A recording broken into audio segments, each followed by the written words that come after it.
Boa noite, Antônio Marcos. Tudo bem, amigo?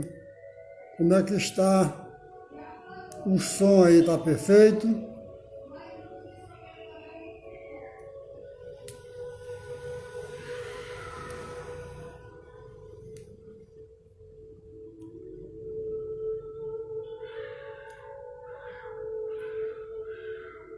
Hoje nós vamos dar continuidade àquelas perguntas do livro Consolador, a partir da questão 388.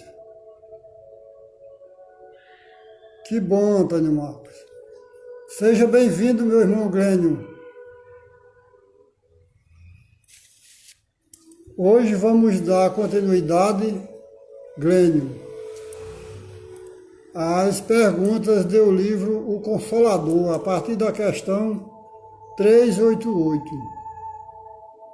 Quem quiser participar, fiquem todos à vontade. O estudo é interativo. Estou só aguardando a irmã Fernanda para a gente começar o estudo de hoje.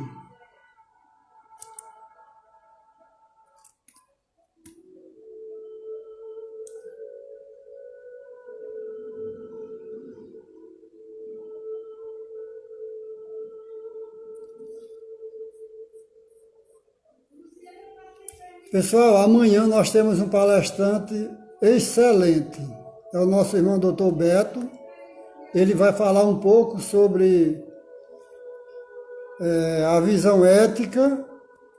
Ele vai fazer um estudo ético sobre a pandemia, uma visão ética moral sobre a pandemia. Vai ser uma palestra muito interessante, viu? Porque é um médico falando sobre... E tem mais, pessoal, é um médico da AME, Associação Médica Espírita. AME, Associação Médica Espírita de Campina Grande.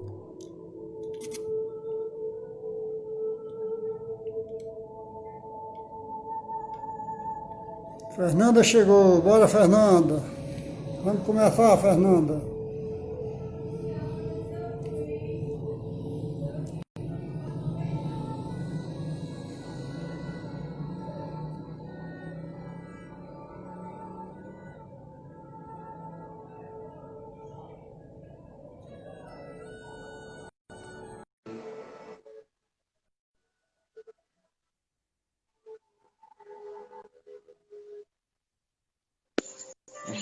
Boa noite, Márcio. A irmã se Boa soltou. noite, amigo. Tudo bem?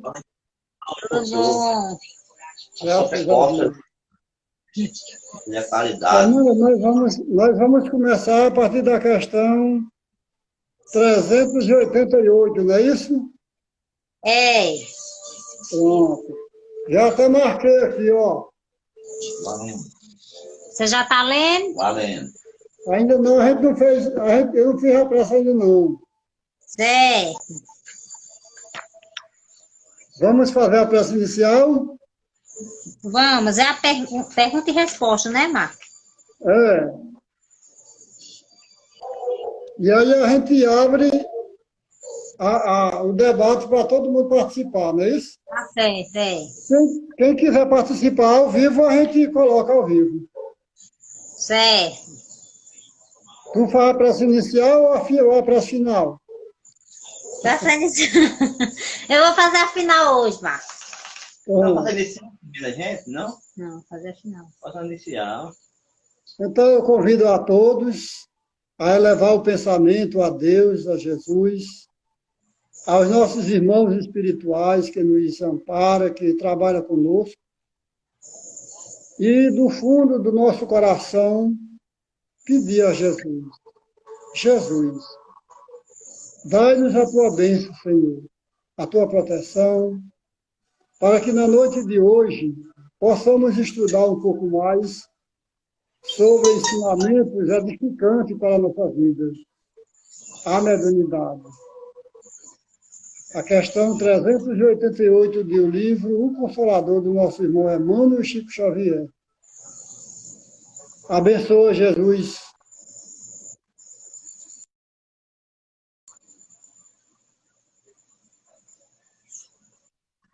Caiu a lá. Ver seus familiares por conta do isolamento. Abençoe Deus, Pai de infinita bondade, toda a humanidade. Abençoa Maria Santíssima, Mãe espiritual de todos nós. Principalmente aqueles lares que estão em conflitos. Que o teu amor, Senhora, possa envolver a todos. Abençoa, queridos irmãos, benfeitores de luz, nossos ideais, nossos objetivos, nos ajudando a dar continuidade a esse trabalho tão difícil, mas que é muito importante para a nossa vida. Muita paz e muita luz, hoje, agora e sempre. Graças a Deus. Fernanda, tu está escutando a melodia que eu estou botando aqui? Não. Fundo musical, né? É o fundo musical, Divaldo. Muito bem. Tá bem. Ele Tá tá bem bem baixinho. distante. Tá bem distante, Marcos. Tá meio Mas tá distante, mas tá bom assim. É Tá bom meio distante mesmo, para não atrapalhar. pra leitura. Tá bom para leitura. Pronto, então vamos lá. Pessoal, quando vocês quiserem fazer pergunta, fique à vontade, ok, pessoal? Nos trabalhos, eu vou começar a pergunta e você lê a resposta. Tá certo, né? Nos trabalhos mediúnicos, temos de considerar igualmente os imperativos da especialização. Essa é a pergunta feita a Emmanuel.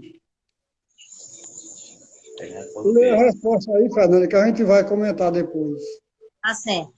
O homem do mundo, no círculo de obrigações que lhe compete na vida, deverá sair da generalidade para produzir o útil e agradável, nas esferas de suas possibilidades individuais.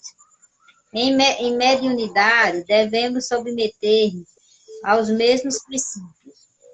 O homem, deixa eu aumentar mais aqui, o homem enciclopédico em faculdade ainda não aparece em Gêmeos, Gêmeos, nas organizações geniais, que raramente surgem na Terra. Temos de considerar que a mediunidade somente agora começa a aparecer no conjunto de atributos do homem. Boa noite, Marta Pinheiro. Seja bem-vinda. Transcendente, porque está bem Transcendente, né? transcendente. A especialização na tarefa mediúnica é a mais que necessária e somente de sua compreensão poderá nascer a harmonia na grande obra de vulgarização de verdade a realizar. De verdade a realizar. É porque está bem pequenininho. Eu sei. Tem que estar puxando. Você tem a vista boa, como eu não consigo ler, não, desse tamanho. Olha só, esse primeiro parágrafo aqui da resposta, Márcia Souza. Seja bem-vinda, Márcia. Boa noite, irmã Márcia.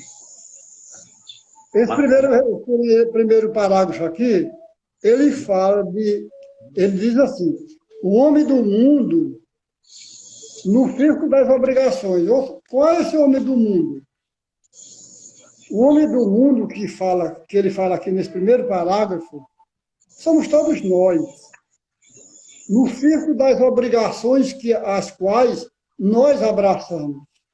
Por exemplo, eu sou um funcionário público, certo? Qual a minha obrigação como funcionário público? Atender bem. Eu sou um servidor público. Qual a minha obrigação como servidor público? Servir bem ao público. Deve ser suas tarefas públicas. Pois é, então, para mim fazer esse trabalho bem feito, eu preciso de me dedicar cada vez mais para que o meu trabalho seja bem feito. Não é isso? Ele é claro quando ele diz assim, olha, no círculo das obrigações que ele compete na vida. Qual é a obrigação que eu tenho como servidor público, a qual eu trabalho na escola de decisão? Eu sou um inspetor. O que é que eu tenho que fazer para exercer o meu trabalho bem feito? Me concentrar naquele trabalho ao qual eu estou exercendo. Então, se é que eu quero fazer um trabalho bem feito, não é isso? A gente chega no local e já é pouco, né? Eu sou mal atendido, porque a pessoa, que eu ganho pouco, mas eu não posso, que ele tá, né? Eu faço com ele aí. Marco, A gente chega nós chegamos às vezes em determinado local, é tão mal atendido, né? Porque o funcionário que ganha pouco. Porque o funcionário alega que ganha pouco, mas quando ele passou para aquele emprego que ele foi chamado, ele já sabia que ia ganhar aquela quantidade. A obrigação dele é exercer bem, tratar bem as pessoas. Exatamente. Exato. Aí vocês observam aí, Fernanda, no segundo parágrafo da resposta de Emmanuel, ele diz que na mediunidade é a mesma coisa. Ou seja, se a gente quer fazer um trabalho bem feito como médium, atender, dar assistência aos irmãos sofredores e aos irmãos instrutores, nós precisamos de nos dedicar à tarefa mediúnica. Não é diferente do primeiro exemplo, do servidor público que eu dei esse exemplo. Precisa se dedicar para que esse trabalho na tarefa mediúnica seja bem realizado e tenha êxito. Só assim estaremos cumprindo divinamente bem a tarefa mediúnica, na seara mediúnica. Então, em mediunidade, devemos submeter-nos aos mesmos princípios. O homem enciclopédico, em faculdade, ainda não apareceu, senão em germe. Que palavra é essa, enciclopédia? É aquele homem que quer realizar várias atividades. Aí vem em nossa lembrança, Fernanda, aquela mensagem que tem no Evangelho, que diz, ou serve a Deus, ou serve a mamãe. Como é que nós vamos realizar um trabalho bem feito, Fernanda? E público ouvinte? Se a gente está com 10, 12, com várias atividades ao mesmo tempo, não tem como você realizar um trabalho bem feito se você tem muitas atividades ao mesmo tempo. Você vai ser cobrado demais e você não vai dar condições. Vamos dar um exemplo aqui. Você tem 3, 4 cargos na prefeitura. Você vai ser cobrado demais e você não vai dar versão. O povo vão falar, vão dizer que você está enrolando e não está atendendo direito. Concordo. Outra coisa, Fernanda. Você é dirigente de casas espíritas, 2, 3, até 3 casas espíritas ao mesmo tempo. Não há condição de você dirigir 3 casas espíritas ao mesmo tempo. Isso é apenas um exemplo, viu? É verdade. Não tem condições. É a mesma coisa de você ser... É a mesma coisa de você... Ou você arrumar a casa ou você cozinha. Não tem como você arrumar a casa e cozinhar. Uma coisa vai sair imperfeita, né? Bom exemplo. Excelente exemplo é seu. Tu sabe, porque se você for só arrumar a casa, você vai queimar a comida. Então você tem que arrumar ou a casa primeiro. Porque não tem como você arrumar a casa e fazer a comida. Eu não tenho. Você tem que ou vai fazer a comida ou vai arrumar a casa. Tem pessoas que acumulam, né? Porque gosta de acumular, não sei por quê. Fernanda, se sair alguma pergunta aí, algum comentário, você lê, que eu não vejo. Estou olhando. Pronto. Até agora não saiu nenhuma, não. Pronto. A especialização da tarefa, na tarefa mediúnica é mais que necessária. E somente de sua compreensão poderá nascer a harmonia na grande obra da vulgarização da verdade a realizar. Ou seja, quanto mais você se especializar no que você está fazendo, melhor sairá o resultado. Verdade. O médium que exerce a sua função mediúnica, quanto mais ele estuda, quanto mais ele se evangeliza, quanto mais ele se moraliza, quanto mais ele faz a reforma íntima, mais ele se especializa no seu trabalho mediúnico e automaticamente, Fernanda, os irmãos de luz encontram mais facilidade de trabalhar com ele. Uhum. Não é isso? É. Alguma pergunta? Edivaldo, Fernanda e todos que... Não,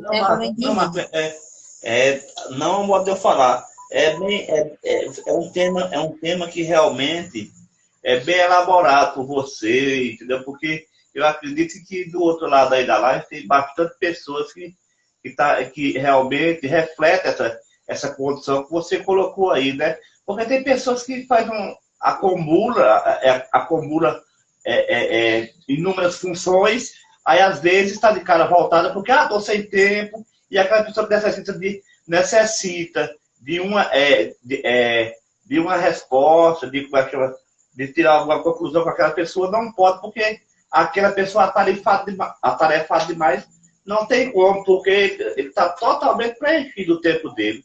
Entendeu? Ele talvez não faça nem por maldade, mas é porque ele tá com excesso de trabalho, né? E você está correto. A gente não sabe, às vezes, se aquele... Você citou o funcionário, né? Porque você disse que quando um funcionário só ocupa um cargo, ele tem mais facilidade, porque ele fez toda uma aprendizagem, ele como é que chama? Tem mais competência naquela área que ele está fazendo, estudou bastante. Mas se ele acumular demais, ninguém, eu acredito, que tem capacidade de acumular inúmeros cargos, não, porque ele fica com a mente muito preenchida, o corpo físico cansado e por aí vai.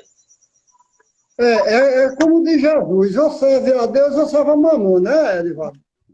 O a Deus amado. Se você tem muitas atividades, não tem como você fazer um trabalho bem feito.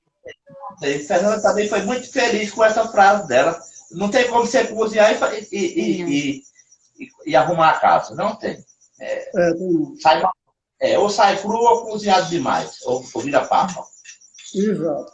Fernando, tu quer ler a próxima questão? Vou ler, mas é porque minha letra está bem pequenininha. A mediunidade pode ser retirada em determinadas circunstâncias da vida. Os atributos... Pronto. Eu faço a pergunta e você responde, né? Melhor. Pronto, exatamente. Olha só que pergunta, pessoal. Vocês que estão nos acompanhando. Olha só que pergunta interessante, viu? Olha, a mediunidade pode ser retirada em determinadas circunstâncias da vida? Não. Ela não pode ser retirada, porque a mediunidade é uma conquista. Aquilo que você conquista não é retirado. Por exemplo, você faz um curso superior, qualquer curso. Aquilo que você absorveu, aquilo que você aprendeu, ninguém vai tirar de você. Olha, você compra uma casa, você compra um carro, você compra qualquer bem material. Isso é retirado de você. Isso é retirado. Mas algo que você não pega, que você não palpa, Isso não é retirado. A sabedoria, a inteligência, tudo isso não é retirado. A faculdade mediúnica também não é retirada. Ela apenas pode ser obra de funcionar, mas retirado ou não. Por exemplo, a faculdade mediúnica, ela é para fazer o bem. O médium deve utilizá-la para fazer o bem. Se ele não pode fazer o bem, ela vai deixar de funcionar para o bem. Ela pode até servir para fazer o mal, mas a espiritualidade, com a permissão de Jesus, de Deus, eles fará com que essa mediunidade não funcione, para não endividar tanto o detentor da mediunidade, que está utilizando para o mal. Por exemplo, eu sou um médium, eu praticava a mediunidade na reunião mediúnica servindo para o bem. E aí, pelo motivo na minha vida, eu deixei de fazer isso. Estou utilizando a minha mediunidade para enganar as pessoas, para dizer número de sorte, para dizer informações de casamento, essas coisas, né, que alguns charlatão falam. Então, quem vai utilizar a minha mediunidade não vai ser os irmãos de luz, vão ser irmãos atrasados. Marcelo, seja bem-vindo, Marcelo. Mas tá investigando tem. Então, a resposta de Emmanuel sobre essa pergunta, se pode ser retirada em determinada circunstância a mediunidade, a resposta de Emmanuel é a seguinte: os atributos mediúnicos são como os talentos do Evangelho. Se o patrimônio divino é desviado de seus fins, o mau servo torna-se indigno da confiança do Senhor da vinha, da seara, da verdade e do amor. Multiplicados no bem, os talentos mediúnicos crescerão para Jesus, sobre as bênçãos divinas. Todavia, se sofrem os insultos do egoísmo, do orgulho, da vaidade ou da exploração inferior, ou da exploração inferior. Estou repetindo essa frase. Podem deixar o intermediário do invisível entre as sombras pesadas do estacionamento, nas mais dolorosas perspectivas de expiação, em vista do acréscimo de seus débitos irrefletidos. Olha só, pessoal. Então, se a pessoa é detentora da mediunidade, e a mediunidade dele é para fazer o bem, quando ele deixa de fazer o bem, essa mediunidade é comparada aos talentos. Ela não produz, ela estaciona. É bem parecido com o comentário que eu fiz antes da resposta de Emmanuel. Ou seja, se você tem R$1, você deixa esse real no seu bolso ou guardado em uma caixa de fósforo. Guarda com medo de ser roubada. Ele não vai ter nenhum rendimento. Qual rendimento ele vai ter? Cida, seja bem-vinda, Cida. Cida é lá de Jericó, lá do Madre Teresa. Boa noite, Cida. Seja bem-vinda, irmã Cida. Então, essa faculdade ela não vai ter rendimento. De forma alguma, ela vai ser estacionada e automaticamente o detetor dessa mediunidade vai sofrer as consequências. Estacionar e ele não vai crescer. Marcos, mas ela só estaciona, ela não é retirada. Não, ela não é retirada, exatamente. Ela deixa, é como eu falei, ela estaciona porque ela perde a validade de funcionar. Por exemplo, deixa eu colocar um exemplo aqui mais claro. Por exemplo, diga aí, Edivaldo, o que você ia dizer? Exemplo. Eu vou citar um exemplo. Um antigo médico, né? Que não se atualizou, ou uma antiga pessoa formada em economia, que não atualizou com os dias atuais, né? Não fez novos cursos, não se aprimorou para o futuro de hoje. Ele está ultrapassado, então ele estacionou no passado, não é isso? Exato, ele está estacionado mesmo. Porque ele não procurou se evoluir nessa parte que Emmanuel fala, justamente isso aí. Ele não se evoluiu para o próprio dia a dia, para aquela evolução. Ele não estudou a mais para aquela evolução cultural, moral, qualquer que seja, né? Ele que se aprimorar mais. Eu acho Exatamente.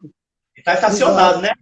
Aí, enquanto a humanidade, exemplo, se alguém que está bem à frente desse, vamos usar hoje o termo que é mais comentado, da pandemia, esses estudiosos que estão procurando a cura, e aqueles que estão parados estão estacionados, e aqueles que estão em busca da cura, eles estão bem mais evoluídos, né? Porque já está com conhecimento a mais de que forma ela se comporta, tudo isso aí, né? Então, há necessidade de estudo, né? Exatamente. A prática do bem, né? A prática do bem é quando você usa a sua faculdade mediúnica para não servir o bem, usar o contrário, como você mesmo expôs, para carrascanismo, para tirar proveito daquela mediunidade, ali ele estaciona ali. Então, se ele estaciona, o mundo caminha e ele fica estacionário. Ele não evoluiu em nada. Não progrediu. Exatamente. Ele estaciona. Seja bem-vindo, meu irmão Jonas. Que prazer, meu irmão. Se alguém quiser fazer alguma pergunta, está em aberto. Meu irmão Jonas, nós estamos estudando sobre o livro O Consolador. A próxima questão é sobre se é justo um médium,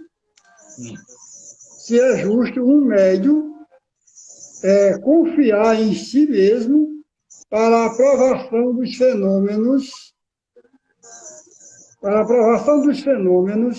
organizando trabalhos especiais com o fim de converter os descrentes. Olha só, pessoal. Seja bem-vindo, Ademir. Olha só, pessoal, essa pergunta. Você quer repetir a pergunta? Fernanda. Você quer repetir essa pergunta? É justo. É justo que um médium confie em si mesmo para aprovação de fenômenos, organizado trabalhos especiais com o fim de converter os descrentes. É muito forte essa pergunta. Essa pergunta é muito forte, porque, olha só, pessoal, aqui, Jonas, esse irmão lá de Natal, ele tem muito conhecimento sobre mediunidade, é um médium excelente, e ele sabe muito bem sobre essa pergunta. Se quiser fazer alguma colocação, meu irmão Jonas, sobre essa pergunta, fique à vontade, viu? Vou repetir a pergunta para vocês escutarem. É justo que um médium confie em si mesmo para a provocação de fenômenos, organizando trabalhos especiais com o fim de converter as pessoas descrentes. Ou seja, aquela pessoa que não acredita em nada. É um séptico. Aí aquele médium diz, eu vou fazer alguma coisa para me provar a você que isso existe. Ficou claro agora a pergunta? É isso? Compreendi. Não, eu acho que não é não. Que a mediunidade não tem que provar. Exatamente. A gente não tem que provar para ninguém. Ela tem que ser vista, né? Ser sentida, né? Isso. Aí a Deni fez uma colocação aqui, ó.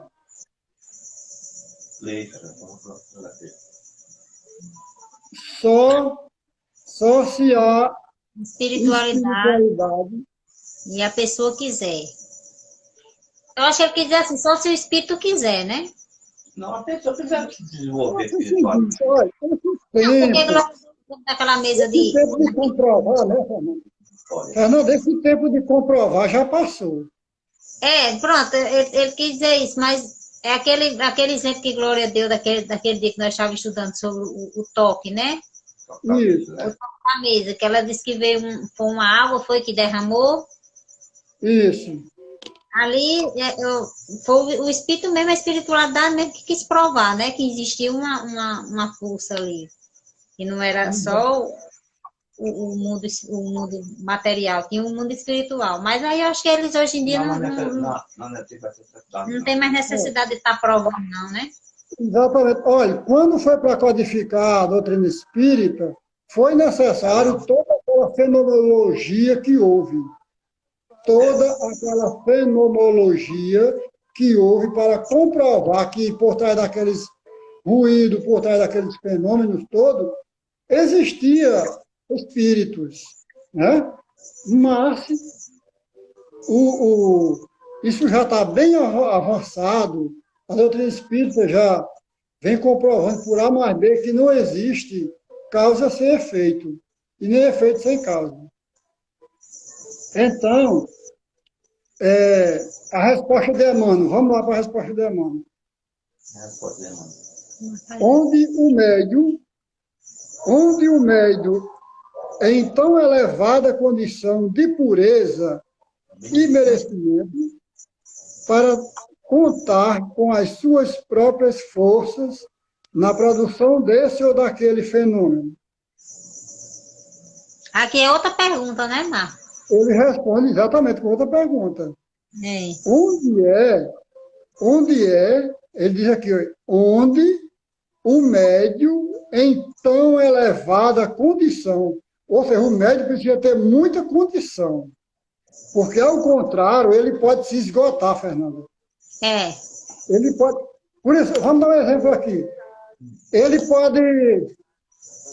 pode provocar na minha cara, digamos que eu sou um cara que não acredito.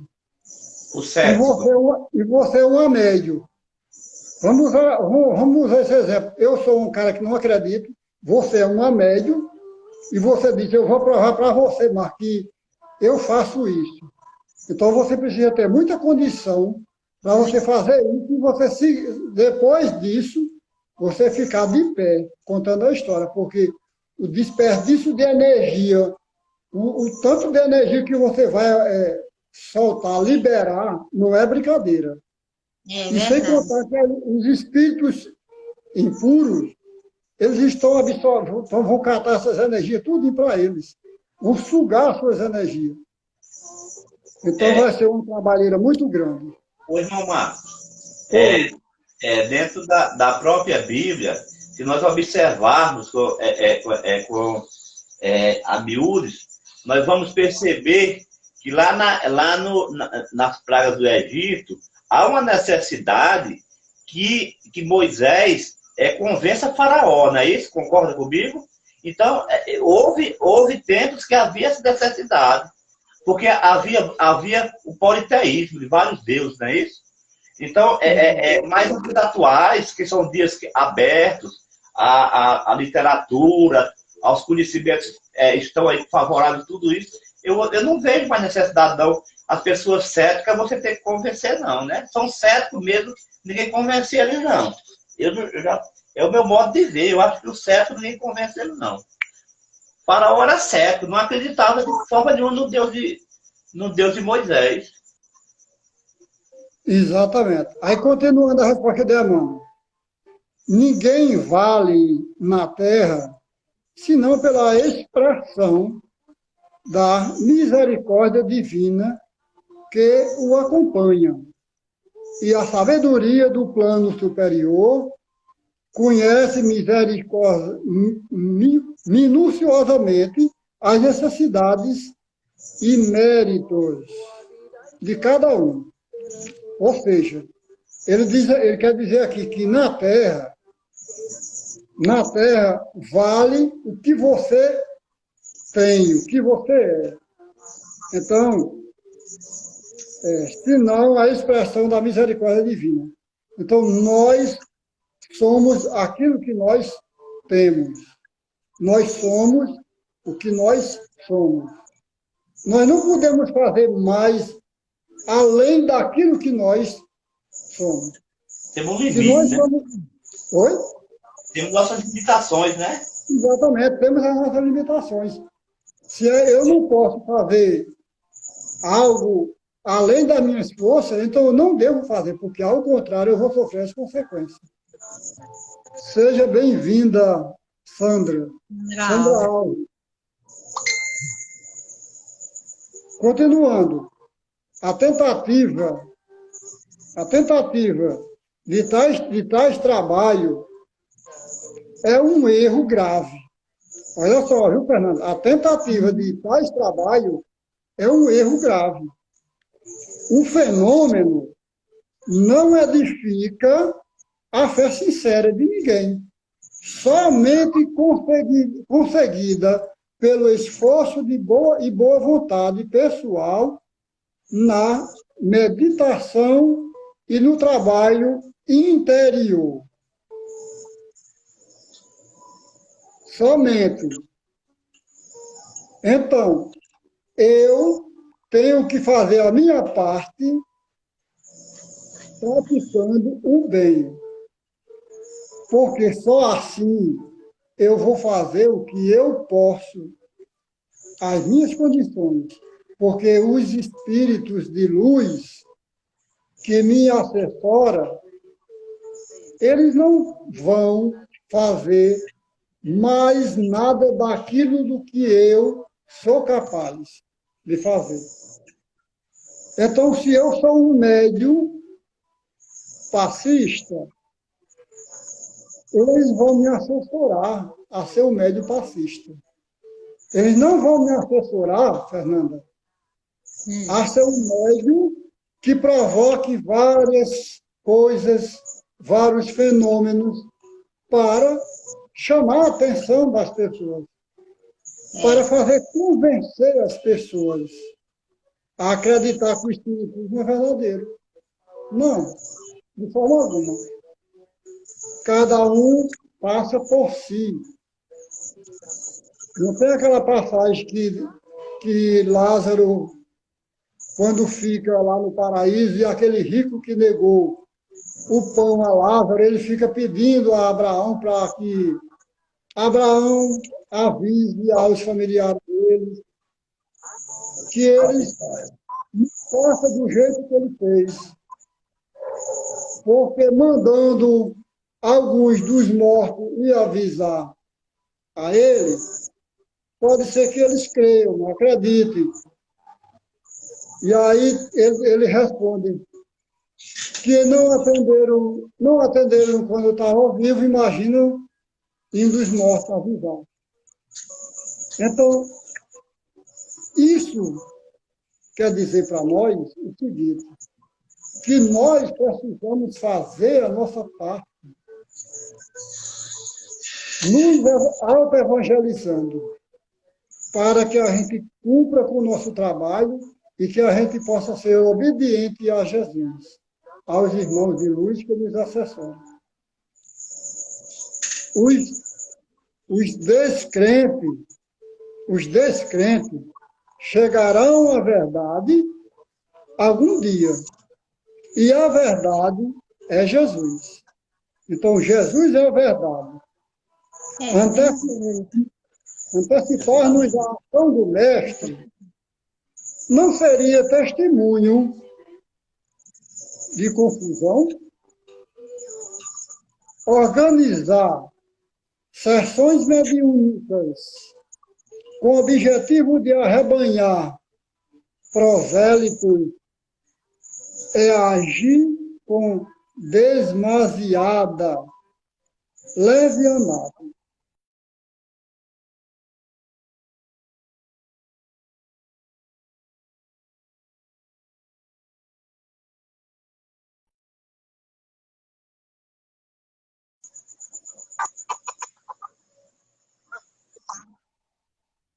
Dos mais ignorantes e ao assalto destruidor dos mais perversos, como se a verdade de Jesus fosse objeto de espetáculos nos picadeiros de um circo. Ou seja, nós não estamos aqui na Terra como médiuns para provar para alguém Não. por A mais B. Oi. Quando fala aqui que um dia os incrédulos vão conhecer a verdade é Jesus. Eu sempre uso essa citação quando uma pessoa diz assim, não acredita em espírito. Aí eu digo assim, você acredita em Deus? Aí a pessoa diz, acredita. Eu digo, acredita não, que Deus é um espírito. Se você diz que não acredita no mundo espiritual, não acredita no espírito, então você não acredita em Deus. Porque Deus não é espírito. Deus não é espírito? Como é que você diz, eu não acredito em espírito, não acredito em Deus, eu tenho fé em Deus, eu não acredito. Exato, não acredita em Jesus? Em Deus e não acreditar no mundo espiritual. Você foi muito feliz. É muito incoerente um negócio desse. Eu acredito em Deus, mas não acredito no mundo espiritual. Se Deus vive no mundo espiritual, se ele é um espírito, se ele é um fluido, como é que você não acredita? Certeza. É meio complicado. Entra em contradição. Entrar em contradição. Eu tenho visto várias contradições também, sabe de que forma? Por exemplo, a pessoa diz, eu não acredito em espírito, quem já morreu, aí eu pergunto a ela, você reza? Rezo. E você reza para quem? Eu rezo para as almas. Eu digo, o que é alma? O que é alma? Aí a pessoa diz, alma. Eu digo, alma, criatura, somos nós dentro do corpo de carne. Quando a gente deixa esse corpo de carne, nós somos espíritos. Certo? Então, nós vamos rezar para quem? Vamos rezar para os espíritos. Justamente para os irmãozinhos equivocados. Agora aí tem só porque alma é espírito, mas é porque quando você está encarnado, você é alma, né? Não é espírito, né? Quando você desencarna, porque eu já fiz essa citação com o Luiz me explicou. Certo. De alma e espírito? Boa noite, Marcos. Marcos Antônio, como sempre, né? Marcos já chegou fazendo a pergunta dele. Existe sim espíritos? Existe, Marcos. Existe, claro. Nós somos espírito em um corpo de carne. Certo? Mistura. A doutrina espírita diz assim, Antônio Marcos. A doutrina espírita diz assim, alma somos nós, porque estamos no corpo de carne. Espírito nos tornaremos quando deixarmos o corpo de carne. Por quê? Porque retornaremos à erraticidade. O que é erraticidade? É um mundo transitório, onde a gente fica esperando, aguardando as próximas existências. Voltamos a ser espírito quando perdemos o corpo da carne. Ok, pessoal? Entenderam bem? Existe, Marcos, existe. Mas tem pessoas que não acreditam, diz que é o diabo. Então é interessante, viu, Antônio Marcos?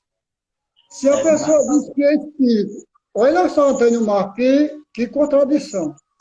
Se a pessoa diz que espíritos é o diabo, então ele está dizendo que Jesus é o diabo.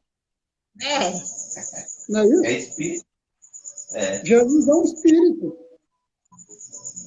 Como é que eu vou dizer uma coisa dessa com Jesus?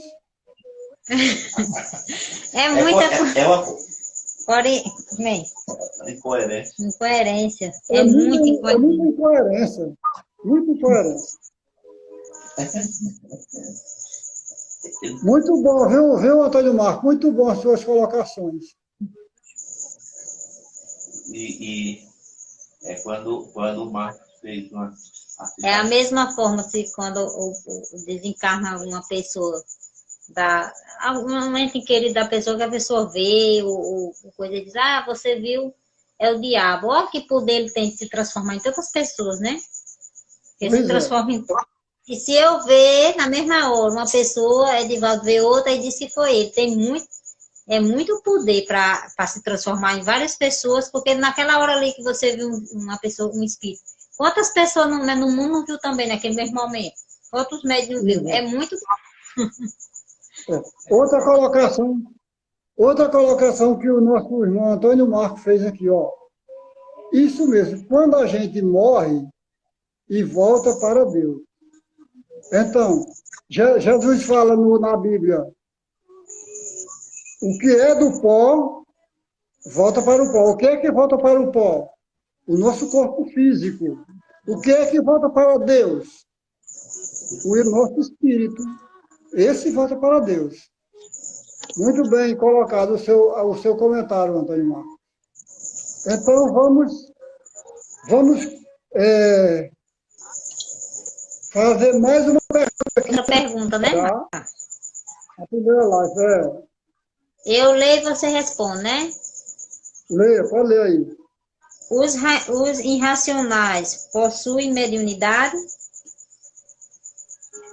Olha só, pessoal. Quem são os irracionais? São seres que não têm um livre-arbítrio. Eles têm apenas princípio. Eles não têm um livre-arbítrio. Aí a resposta de Emmanuel, pessoal, diz o seguinte: os irracionais não possuem faculdade mediúnica propriamente ditas. Olha só, eles não possuem faculdade mediúnica porque eles não têm um livre-arbítrio formado. Por isso eles não têm, eles têm apenas um princípio. Então, contudo, tem percepções psíquicas embrionárias. Eles têm percepções psíquicas embrionárias. As percepções deles estão iniciando. Vamos dar um exemplo disso aqui.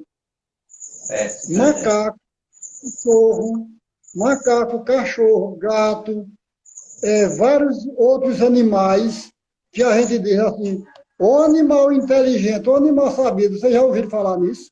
Eu disse que não é, não. Eu falei que não era, não. Isso não é inteligência, isso é um princípio dele. É o princípio dele que está evoluindo. Porque nós passamos por vários reinos. Por vários reinos. Então, um macaco, ele já tem princípios de espírito, de mediunidade. Então, ele, em alguns anos mais para frente, ele vai adquirir um livre-arbítrio. Porque ele vai sair dos reinos dos animais invertebrados, aliás, irracionais, desculpe, irracionais, para passar para um reino dos animais racionais. Automaticamente vai adquirir um livre-arbítrio. Então, nós passamos por vários reinos. Quer falar, Divaldo? Que somos nós humanos, né? Para concluir aí. Marco, esses dias mesmo aqui em casa, Esmeralda fez questão de criar um cachorro e Fernanda resolveu criar, né? Um cachorrinho e dar carinho a ele. Aí ela fala ela fala, às vezes eu percebi a inteligência do cachorro. Disse, não, Fernanda, querendo ou não, é outro reino aí, e futuramente ele pode vir ao reino dos racionais. Mas, por enquanto, que inteligência tem um cachorro? Você concorda comigo? Não tem inteligência, não. Porque você diz, vai comer. Como é que chama? Esse cachorro é muito sabido. E quantos seres humanos que não têm, as pessoas que ele não têm capacidade de exercer nada, que ele faz de um tudo, e as pessoas não acham inteligente. Chama ainda de burro, de idiota, de ignorante, é isso? Seres humanos evoluem, que você manda, vá ali, faça isso, compra isso, você faz tudo isso aí, e as pessoas não elogiam. Aí elogiam um cachorro, por pura vaidade. Eu acho uma pura vaidade, eu sou sincero. Eu gosto muito de cachorro, respeito os animais, agora que eles são inteligentes mais que os seres humanos. Agora, Marco, eu vou fazer uma pergunta, que eu disse que ia perguntar a você, e chegou a oportunidade de você estar falando dos animais. Diga aí. E o ser humano,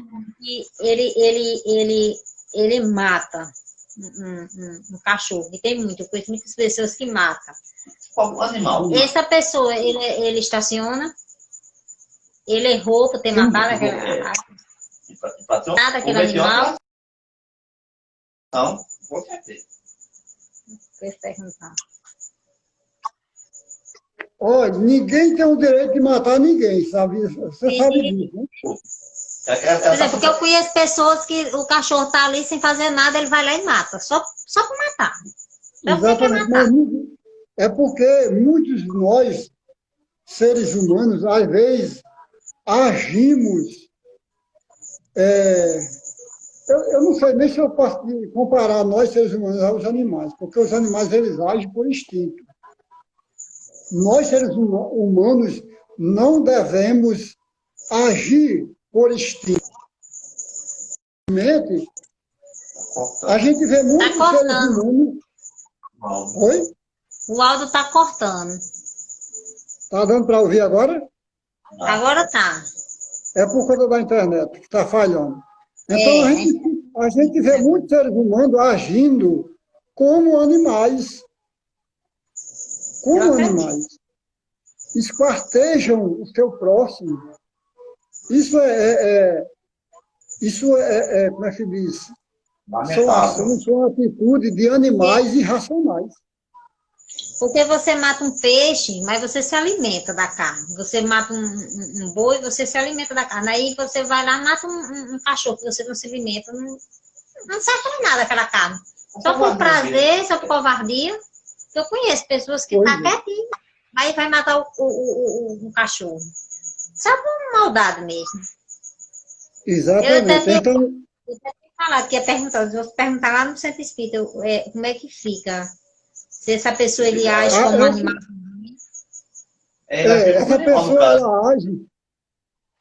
É o que, Divaldo? Ela age como animal, né? Como o Fernando falou. Instintivamente ainda num grau de irracional, né? Ela age como um animal mesmo, exatamente. Ela perde, quando a pessoa faz o mal ao outro sem nenhum motivo, ela está agindo como um animal, ela esquece o seu livre-arbítrio. Ela esquece o seu livre-arbítrio, ela esquece o seu raciocínio e age igualmente ao animal. Só que, nesse caso, o animal não age por inteligência, por, como é que se diz, planejamento. O homem, ele age por planejamento. Ele planeja. Aí, quando o homem faz uma coisa, uma crueldade sem planejar, assim, por instinto, ele agiu como um animal, irracional. Entendendo. Pois é. Aí vamos responder o resto da questão de Emmanuel, porque vai encerrar a primeira live. Então, Certo. continuando. Tem percepções psíquicas embrionária condizente ao seu grau evolutivo, através das quais podem indiciar as entidades deliberadamente perturbadoras, ou seja, os espíritos perturbadores utilizam desses animais para fazer o mal, com fins inferiores, para estabelecer a perplexidade naqueles que os acompanham em determinadas circunstâncias. Olha só, pessoal, os espíritos perturbadores, que eles se vangloriam, que eles adoram fazer o mal, eles utilizam dos animais para fazer o mal. Por exemplo, um cachorro bem dócil, bem mansinho, ele pode ser utilizado pelo espírito mal para botar o cachorro para morder alguém. Aí você fica perguntando, rapaz, esse cachorro tão mansinho, nunca rosnou para o meu lado, nunca latiu com ninguém, e hoje ele partiu para cima de mim, quase me pegava. Aí, Fernanda, e todo o pessoal que estão nos acompanhando, vem na mente da gente e cabe colocar essa pergunta de Emmanuel. A mesma coisa acontece com aqueles gatinhos, né? Oi? A mesma coisa acontece com aqueles gatinhos ali. Eles estão bonzinhos, de repente eles partem para cima de você, aí ou lhe arranha, ou lhe morde. E já aconteceu de eu criar um gato cianei e ele tá bonzinho, de repente ele partiu para cima de mim e nada. Exatamente.